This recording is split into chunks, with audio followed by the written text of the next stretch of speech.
आपने हरमज़ दी नाकाबंदी ते ईरान अमरीका मुज़ाकरात ते मुशावरत वज़ीर आज़म दा सऊदी अरब कतर ते तुर्की दा दौरा शहबाज शरीफ 3 मुल्की दौरे दे पहले मरहले विच सऊदी अरब रवाना नायब वज़ीर आज़म इसहाक डार वज़ीर इत्तलात अताउल्लाह तारर ते मुआविन खसूसी तारिक फातमी भी हमरा शहबाज शरीफ सऊदी वलीअहद मोहम्मद बिन सलमान नाल मुलाकात करेंगे।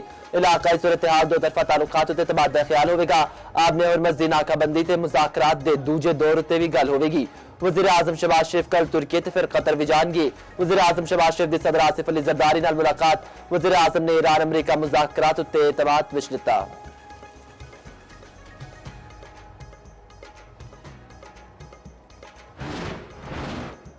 ईरान दे नाल जंग खत्म होने दे नेड़े है। तेहरान किसी भी तरह मुआहिदा करना चाहता है। अमरीकी सदर ट्रंप दा अमरीकी टीवी नू इंटरव्यू आख्या ईरान नू जोहरी हथियार रखने की इजाजत नहीं देवांगा। न्यूयॉर्क पोस्ट दी रिपोर्टर नाल गलबात विच ट्रंप दा आखना सी आइंदा 2 दिनों विच पाकिस्तान विच ईरान नाल मुज़ाकरात हो सकते ने।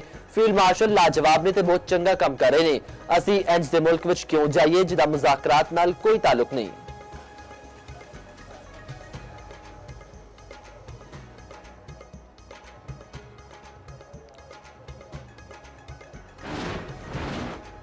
ईरान जंग नहीं चाहता, मुज़ाकरात लई हमेशा तैयार है। दुश्मन की मर्जी मुसलत करन या सरेंडर उत्ते मजबूर करन दी कोई भी कोशिश नाकाम होगी। ईरानी सदर मसूद पज़ेश्कियान दा आखना है कि अमरीका वालों लामहदूद एजेंडा मुज़ाकरात दी राह विच रुकावट है।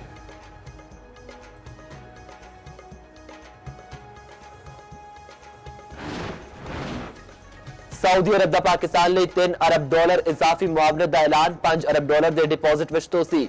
वज़ीर खजाना मोहम्मद औरंगजेब का आखना है कि सऊदी अरब तो $3 अरब आइंदा हफ्ते मिल जाएंगे। $5 अरब डिपॉजिट हुण सालाना बुनियाद उत्ते रोल ओवर का पाबंद नहीं रहेगा।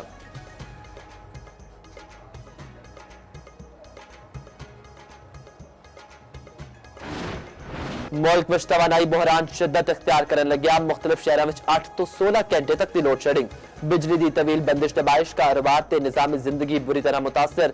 जराए के मुताबिक मुल्क विच बिजली का शॉर्टफॉल 6500 मेगावाट तक जा पड़ा। बिजली की पैदावार 15400 मेगावाट, तलब 22000 मेगावाट है।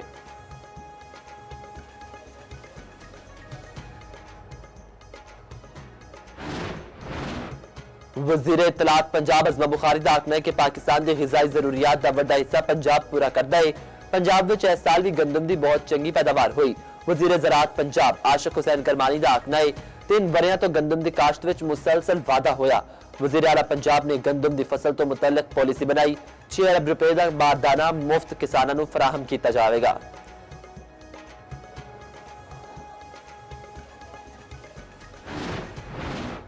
पंजाब में मोटरसाइकिल का चलान 2000 तो कट करके 1000 रुपए कर दिता गया। वज़ीर आला पंजाब ने DIG ट्रैफिक की भिजवाई गई समरी मंजूर कर ली। जुर्मानिया विच कमी की समरी पंजाब असैम्बली के आइंदा इजलास में पेश की जाएगी। समरी के मुताबिक मोटरसाइकिल, रिक्शे ते कार दे ओवर स्पीडिंग जुर्माने बरकरार।